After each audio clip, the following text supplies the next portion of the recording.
bertemu dengan seorang ustadz, kemudian ustadz itu bilang begini. Ini latar belakang saya kenapa saya belajar pengobatan Nabi. Ustadz itu bertanya kepada saya begini, "Dok, antum yakin gak sih dok kalau antum masuk surga?" Kira-kira kalau ditanya seperti itu, Bapak jawabnya gimana Pak? Yakin gak sih Pak masuk surga? Insya Allah pasti ya. Saya jawabnya pada waktu itu apa? Yakin Ustaz, saya masuk surga karena Allah menurut prasangka hambanya. Tapi Ustaz itu bilangnya lain. Kayaknya antum masuk neraka deh. Waduh, Insya Allah kok bisa bilang begini Ustaz? Dari mana antum berpatokan anak masuk neraka? Tapi Ustaz itu cukup cerdas. Dia memberikan data-datanya ke saya. Maka saya bersyukur kepada Ustaz tersebut ya. Dia ambil pada waktu itu, mohon maaf ya, saya menyebut merek, mohon maaf. Diambil obat, ya dok, saya nyebut merek, mohon maaf ya, Lovenox. Obat apa itu? Obat yang dipakai untuk mengencerkan darah. Biasanya diberikan pada penderita penyakit jantung, stroke dan gangguan bekuan darah. Lovenox. Di situ tertuliskan kata apa? Porsin origin. Ada yang tahu porsin? Ada yang tahu? Nggak ada yang tahu. Berarti kalau dokter ngeresepin obat apa aja ditelan semuanya nih. Masya Allah. Porsin itu isinya Pak, babi Pak. Malah di boxnya tertulis kata-kata bener-bener bersumber dari babi. Saya bilang, waduh, berarti dok kalau antum ngeresepin porsin satu pasien, antum telan itu obatnya, kira-kira ibadah orang tersebut diterima nggak sama Allah? Diterima atau tidak tuh? Tidak akan diterima dong. Siapa yang dipersalahkan nanti? Antum yang menuliskan resep. Satu. Diambil lagi obat yang kedua. Saya cerita latar belakang dulu ya sebelum saya terapi senyum. Diambil obat yang kedua. Pada waktu itu diambil apa? Atrapid. Apa itu? Insulin. Tulisannya apa? Human insulin. Jadi diambil dari manusia yang telah meninggal. Diambil pankreasnya, insulinnya, yang menderita penyakit kanker pankreas, dibuatlah obat. Berarti dokter sudah menyuntikkan manusia ke dalam manusia. Diambil lagi obat yang ketiga. Luar biasa ini dokter. Apa Ustadz ini? Diambil obat namanya analsik. Apa itu analsik? Obat untuk pusing. Ini di kalangan dokter sering resepin ini.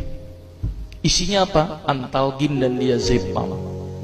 Diazepam, makanya kalau orang minum obat ini pasti ketagihan, saya yakin. Kalau minum obat warung nggak ngefek ini. Karena kenapa? Karena mengandung diazepam. Diazepam itu apa? Narkoba Pak. Bikin kita teler. Maka itu cara nyari uang paling gampang, kasih aja resepin analsik, pasti balik lagi dia. Karena kenapa? Narkobanya bikin kecanduan. Dia mengandung diazepam. Diazepam fatwa ulama bagaimana? Haram. Diambil lagi obat batuk, kodein.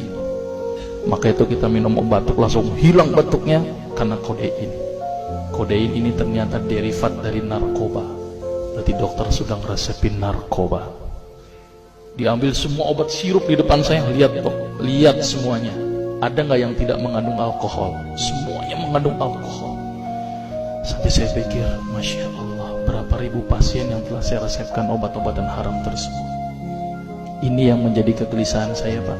Maka itu saya beda haluan, kemudian belajar hadis, walaupun gak lulus-lulus biarin, gak apa-apa. Terus kemudian saya melihat ada sesuatu yang salah. Kenapa? Karena agama Islam tidak dipelajari secara benar. Banyak umat Islam saat ini belajar akidah, belajar akhlak, belajar fikih. Tapi lihat, pernahkah umat Islam di sini belajar masalah kesehatan Islam? Sedikit sekali. Kajian-kajian tentang kedokteran Islam hampir tidak ada. Makanya tidak heran sekarang umat Islam yang notabene hebat menurut saya katanya, tapi ternyata banyak yang sakit karena dilupakan aspek ini. Mudah-mudahan ini menjadi awalan kita untuk mengkaji, karena kajian ini rutin Pak. Jadi saya mengisi kaji di beberapa kantor di Jakarta itu per kali pertemuan, per hadis. Dan itu berhubungan dengan masalah kesehatan semuanya. Jadi ternyata Allah ini menurunkan ibadah, memerintahkan kita untuk sholat, puasa, tahajud, semuanya ini bukan untuk kepentingan Allah Pak. Allah nggak butuh sholat kita, Allah tidak butuh puasa kita.